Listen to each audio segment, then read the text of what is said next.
Sur un chemin de légende ténébreux, il nous raconte la terre et nous immerge avec délices dans la cosmogonie andine.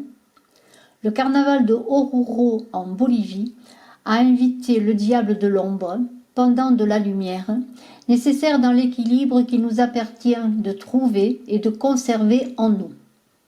Ceci dans le rituel du Tinku, et à la suite de cette cérémonie millénaire de démonstration et d'offrande à la Pachamama, la terre-mère, nous avons laissé à la fin de l'épisode 1 l'ingénieur Juan José Velázquez Ariete s'apprêtant à lire un manuscrit découvert dans la plaine, tout près de la route dont il est en charge de construction.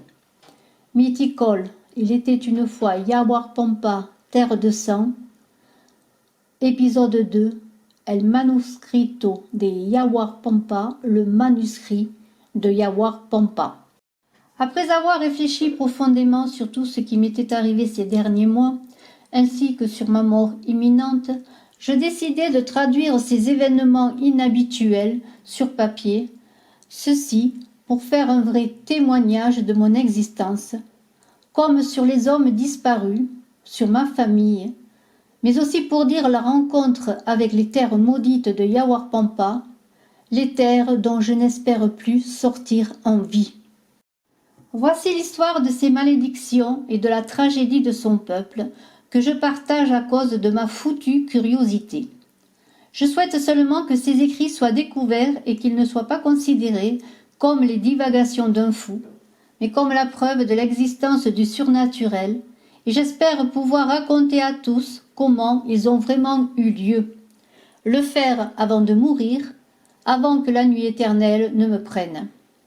Tout d'abord, je dois dire que mon nom est Alberto Garcia Carrero, anthropologue de profession, né le 22 novembre 1966 dans la ville de Oruro. J'ai eu une enfance et une adolescence normales, mais cette période a été occupée par l'amour, car avant de quitter l'école secondaire, je suis tombé amoureux d'une belle jeune fille nommée Catherine, avec qui j'ai formé un couple malgré ma timidité naturelle. Nous avons eu une belle enfant, une fille, avant même de savoir ce qu'était la vie. Nous avons beaucoup souffert à cause de la désapprobation de nos parents et de la société, mais nous avons réussi à aller seuls et ensemble de l'avant. Avec beaucoup de difficultés, j'ai réussi à aller au collège et terminer mes études d'anthropologie tout en travaillant. Nos sacrifices et nos privations ont donné des résultats, parce qu'après avoir obtenu mon titre, j'ai eu un emploi et l'approbation de la société qui nous avait jugés. Ainsi commença une vie heureuse et harmonieuse avec ma femme bien-aimée et ma fille, qui fut désastreusement touchée par les événements que je vais maintenant aborder. Depuis 1992, j'avais travaillé sur la disparition des communautés rurales isolées des grands centres urbains entre Oruro et Potosí. Après 5 difficiles années de travail, j'avais réussi à gagner la confiance des autochtones qui m'avaient appris la légende d'une terre maudite dont le nom était Yaguarpampa ou terre de sang. Soi-disant, cette terre était habitée par une race de pumas ou de runes atuches, hommes cougars des Andes ou loups-garous anthropophages. Au début, j'étais un peu incrédule, mais je fantasmais et j'imaginais que c'était la raison pour laquelle personne ne pouvait revenir de ces terres infâmes. En tant qu'anthropologue, j'avais vu des mythes et des légendes andines comme éléments d'études scientifiques, non comme quelque chose de plausible, bien que cela exaltait ma curiosité. Dieu seul sait combien je me trompais. En connaissant la légende des hommes cougars pour la première fois, je faisais part de crédulité en entendant les histoires des anciens, parce que je voulais faire un essai à ce sujet. Mais avec le temps, mon intérêt augmentait. J'avais aussi remarqué que le mythe était assez répandu dans ce lieu et que la crainte des indigènes dans ce peuple mystérieux et dans son mal était unique. Ils avaient même fait une liste des infortunés qui auraient disparu dans ces lieux infernaux. La question m'intéressait et je décidai d'approfondir mes recherches. Je me rendais au collège auprès de vieux enseignants et je lisais tous les livres que je pouvais obtenir sur les enquêtes faites au sujet de la lycanthropie. Je vérifiais les anciens contes de loup-garou, d'Ovide et de Pétrone, mais je ne pouvais pas les relier à la cordillère des Andes. Au moment où je renonçais, je trouvais un vieux dictionnaire des légendes des Andes où il était question de Hatujrun ou l'homme-loup andin, dit textuellement. Il est tout à fait différent du lycanthrope européen, il n'est pas affecté par la lune, il est en fait un puissant sorcier qui se transforme en un loup quand il le souhaite. Il sort le soir pour trouver ses victimes et leur arracher le cœur, sa nourriture principale qui le rend immortel et invulnérable contre toute arme humaine ou d'origine religieuse. Extrait de Bestiaire andin, sans qu'aucune indication d'année ni d'auteur soit spécifiée. La mention était assez intéressante, mais j'étais surpris quand je découvrais qu'il s'agissait d'une légende de l'Équateur.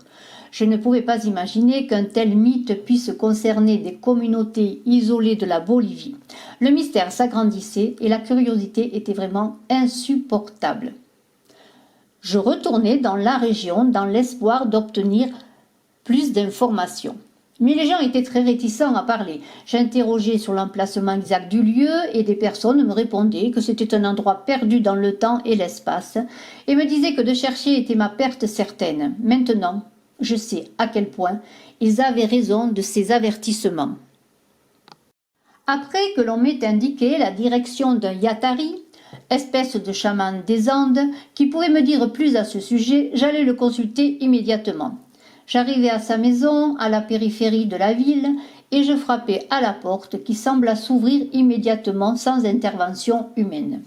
Le Yatari était assis sur le sol et en me voyant me dit « Vous êtes le prochain ».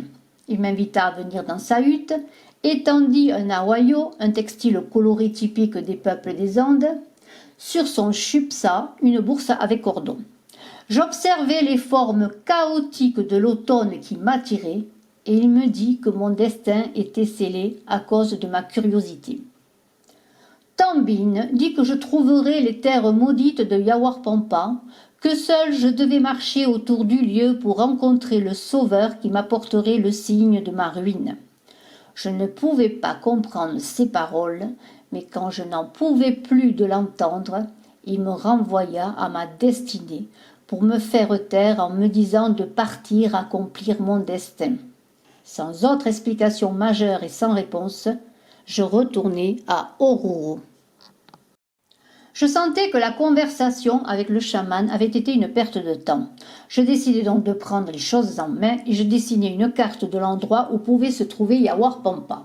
Je commençai à consulter des cartes militaires des villages voisins et je spéculais sur la situation géographique possible de la ville en fonction des histoires que j'avais entendues.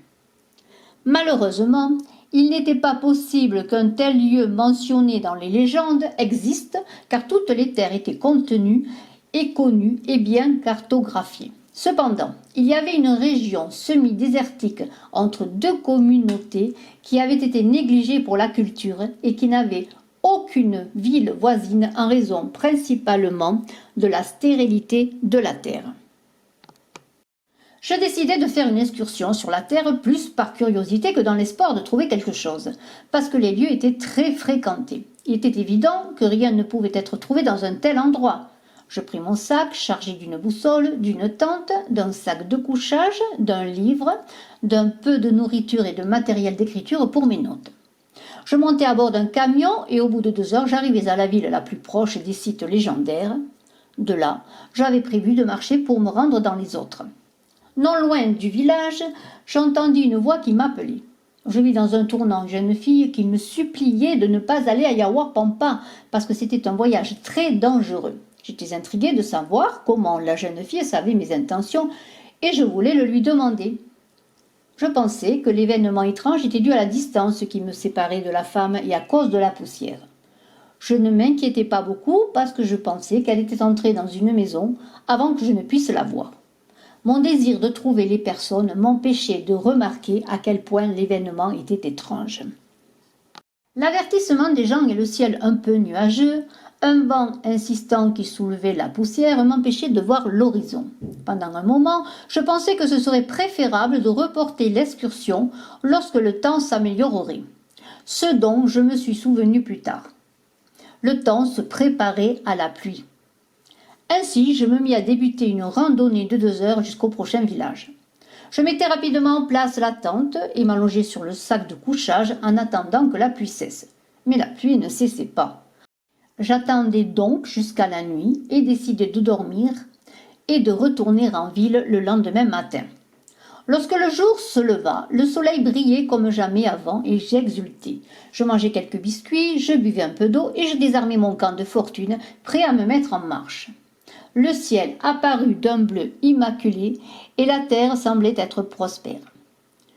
Je marchais depuis 1 heure et demie quand je me suis rendu compte que j'aurais dû avoir atteint le prochain village depuis longtemps. Je pensais que je m'étais éloigné de la route, je vérifiai ma boussole, je me trouvais sur la bonne voie.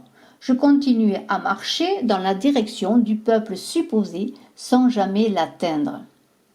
Le temps passait irréductible quand je compris que je marchais depuis plus de 8 heures. Je fis une halte pour méditer et pour manger. Je savais que quelque chose n'allait pas du tout. J'étais perdu, mais la boussole montrait encore la bonne direction. Il me vint à l'esprit que l'engin pouvait être endommagé, mais il indiquait l'Orient avec le soleil. Je décidai de marcher dans sa direction jusqu'à la fin de la journée, et si je ne rencontrais rien, je recommencerai à cheminer vers la gauche le jour suivant, car tôt ou tard, je traverserai la route principale. Les heures passaient sans que rien n'apparaisse devant mes yeux, mais alors avant que ne paraisse le jour magnifique, quelque chose de troublant et de macabre me fut révélé. Le soleil avait une teinte rougeâtre, et le vert des pâturages brillait d'une humeur maligne et lugubre insupportable. Il semblait que les animaux sauvages qui pouvaient me voir me regardaient d'un air menaçant. La nuit était tombée, comme un prélude à la mort, quand je me préparais à mettre en place le camp. La terreur remplit mon être. Les sons des animaux nocturnes me fit paniquer, et lorsque j'armai le magasin de mon arme, je me cachai comme un enfant. À un moment, une sorte de corps macabre secoua la tente avec l'intention évidente de me rendre fou. Je me souvins des histoires de condenados, les forçats errants, dans les hauts plateaux, prenant les âmes des égarés. Par moments, je me voyais mourir, mais après une longue nuit, le jour vint pour me donner plus de honte. Le jour apparut avec la même lumière que la veille, mais il existait à ce moment un nouveau danger, la soif et la faim. La lumière du jour m'avait apporté de la nourriture pour quelques heures, mais je me perdais pendant quelques jours sans apercevoir ceux qui pouvaient m'aider. Le soleil me torturait, la soif me dévorait, la faim rongeait mes entrailles. Comme mon plan initial n'avait pas réussi, je décidai de me diriger vers la route principale, parce que tôt ou tard quelqu'un pourrait m'aider. Je cheminais en vain toute la journée sans trouver le chemin. J'étais perdu. La nuit est venue et l'espoir de me sauver m'abandonna totalement. La fièvre me tourmentait et créait en moi toutes sortes d'effrois. Finalement, les hallucinations infernales m'abandonnèrent au lever du jour. Je ne savais pas comment mettre fin à mon tourment et je pensais à ma famille. Je commençais à marcher sans but, sans espoir, presque défait, jusqu'à ce que quelque chose me remplît d'espoir. Des fientes sèches d'un lama. Les fientes de lama disaient qu'il y avait des gens tout près, parce que ces animaux ne quittent pas les hommes.